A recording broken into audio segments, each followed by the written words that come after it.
Deep breathing and meditation आपको foster करना चाहिए to help calm your jittery nerves, जिसे हम कहते हैं कि ऑलवेज फीलिंग एंग्शियस, उसको काम करने के लिए डीप ब्रीदिंग एंड मेडिटेशन बहुत इंपॉर्टेंट है। हाइड्रेशन बहुत बहुत इंपॉर्टेंट है। डायबिटिक वालों को भी बोला जाता है, बीपी वालों के लिए भी बोला जाता है, और मेंटल हेल्थ इलनेसेस के लिए भी बोला जाता है कि please have at least good hydration in your diet. At least 3 से 4 लीटर पानी आपको दिन में पीना ही चाहिए।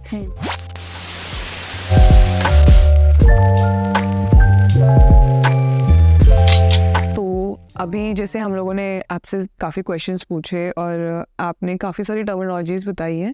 अब एक क्वेश्चन, मतलब यही क्वेश्चन आ रहा है मेरे दिमाग में कि क्या लाइफस्टाइल डायबिटीज़ वालों को अपनानी चाहिए कि मतलब ये बीमारी ऑब्वियसली ख़त्म नहीं होगी, बट थोड़ा सा उनके स्ट्रेस लेवल्स में थोड़ा मिनिमाइज हो जाए, तो उसका कुछ है ऐसा है? बिल्कुल है। जैसे कि मैंने कहा कि एक लाइफस्टाइल प्रॉब्लम है, तो अगर आप लाइफस्टाइल की प्रॉब्लम्स को कम्बैट करने के लिए देखें या कोई भी प्रिकॉशंस ले, वो इनवेरिएबली आपकी किसी भी मेंटल इलनेस को भी कर्व करने के लिए बहुत इजीली एप्लीकेबल होता है।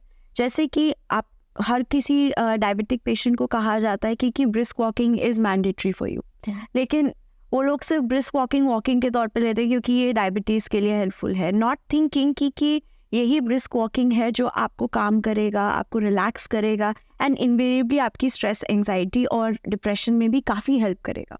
सो definitely walking is one of the tips. उसके अलावा डीप ब्रीदिंग एंड मेडिटेशन आपको फॉस्टर करना चाहिए to help calm your jittery nerves, जिसे हम कहते हैं कि ऑलवेज फीलिंग एंग्शियस, उसको काम करने के लिए डीप ब्रीदिंग एंड मेडिटेशन बहुत इंपॉर्टेंट है। When you are deep breathing, when you are meditating, you are actually drawing your all focus on your breathing cycles. उसके साथ साथ आपका जो है वो हार्ट बीट वगैरह सब अंडर कंट्रोल हो जाता है। So you learn how to regulate your internal system that way. तो ये बहुत ज़रूरी है कि आप मेडिटेशन को भी फॉलो करें। हेल्दी ईटिंग बहुत बहुत इंपॉर्टेंट है। हम बोलते हैं कि हमारे ट्रिप्टोफान रिच डाइट्स यानी अमाइनो एसिड्स जिनमें होते हैं, जैसे legumes, pulses, soya beans, fish liver oil जो कि बोलते हैं कॉड लिवर ऑयल होना चाहिए, तो ये सब खाना हमें खाना चाहिए। ज़्यादा अच्छा प्रोटीनिशियस डाइट्स हमारे होने चाहिए।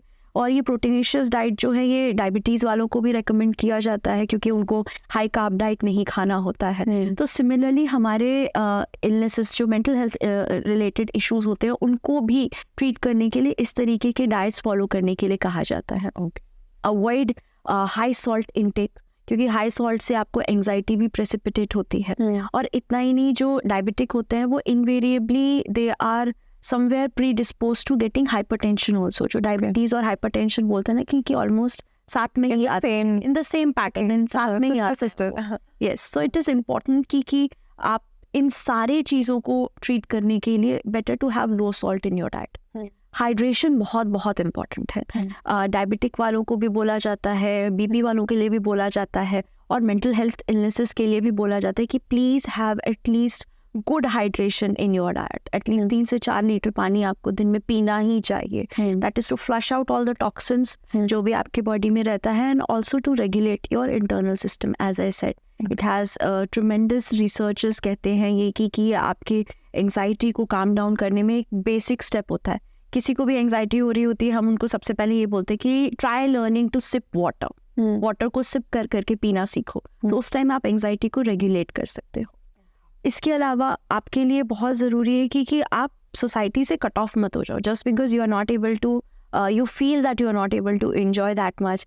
आप अच्छा खाना नहीं खा पाते हो, जो आपकी पसंदीदा चीज़ें होती हैं, फेस्टिविटीज़ का सीज़न है तो आपको लगता है कि अभी हमारा ब्लड शुगर स्पाइक पे होएगा बिकॉज हम इतनी सारी अलग अलग चीज़ें खाएंगे। रेस्ट बी शॉर्ट, ये कुछ टाइम का जो स्पाइक है वो आपके ओवरऑल लाइफ स्टाइल को कभी हैम्पर नहीं करेगा। So don't cut yourself out, don't socially isolate yourself. You should enjoy it as much as it is coming to you. जैसा भी है आपको एंजॉय करना है, आपको लोगों से बात करनी है, लोगों से इंटरेक्ट करना है। जो चीज़ आप नॉर्मल पोर्शन में थोड़े कंट्रोल्ड साइज में आप खा सकते हो, please enjoy it. Like food is something which is easily connected to the soul, और सबको लगता है कि एक कंफर्ट आता है अपने डिफरेंट फूड को रिलिश करने से। Please don't cut that out, please eat in moderation, और आप चेरिश करो जो भी चीज़ें हैं उसको। तो these are certain very basic tips. इसके अलावा आपको अपने स्लीप साइकिल को रूटीन में लाना है।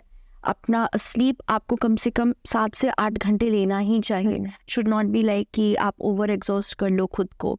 और डायबिटीज़ वालों के लिए एक प्रॉब्लम ये भी होती है कि उनको रात में काफ़ी बार फ्रीक्वेंट यूरिनेशन के कारण उनको बार बार उठना पड़ता है, तो उनकी नींद कहीं ना कहीं पूरी नहीं हुई होती है.